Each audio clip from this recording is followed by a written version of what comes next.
भक्त और भगवान का संबंध। एक बार की बात है, एक संत जगन्नाथपुरी से मथुरा की ओर आ रहे थे। उनके पास बड़े सुंदर ठाकुर जी थे। वे संत उन ठाकुर जी को हमेशा अपने साथ ही लिए फिरते थे, रखते थे और बड़े प्रेम से उनकी पूजा अर्चना लाड लड़ाया करते थे। ट्रेन से यात्रा करते समय बाबा ने ठाकुर जी को अपने बगल की सीट पर विराजमान कर दिया और अन्य संतों के साथ हरि चर्चा में मग्न हो गई। जब ट्रेन रुकी और संत उतरे तब वे सत्संग में इतने मग्न हो चुके थे कि झोला गाड़ी में ही रह गया। उसमें रखे ठाकुर जी भी गाड़ी में ही रह गए। संत सत्संग की मस्ती में भावों में ऐसा बहे कि ठाकुर जी को साथ लेकर आना ही भूल गए। बहुत देर बाद जब संत के आश्रम पर सब संत पहुँचे और भोजन प्रसाद पाने का समय आया तो उन प्रेमी संत ने अपने ठाकुर जी को खोजा और देखा कि हाय, हमारे ठाकुर जी तो हैं ही नहीं, कहाँ गए।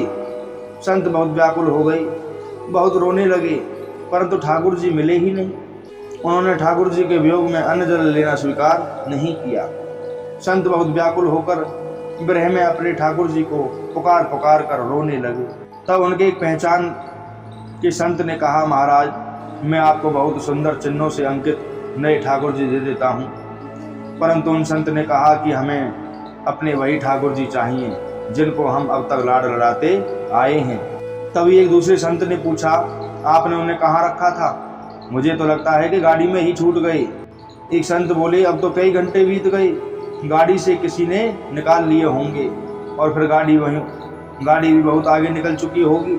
इस पर वे संत बोले, मैं स्टेशन मास्टर से बात करना चाहता हूँ। वहाँ जाकर सब संत उन महात्मा को रेलवे स्टेशन लेकर पहुँचे। स्टेशन मास्टर से मिले और ठाकुर जी के गुम होने की शिकायत करने लगे। उन्होंने पूछा कि कौन सी गाड़ी में आप बैठकर आए थे महाराज?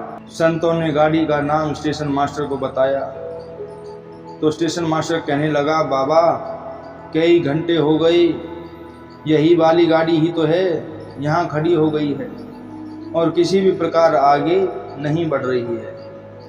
इसमें बाबा न कोई खराबी है और न कोई दिक्कत।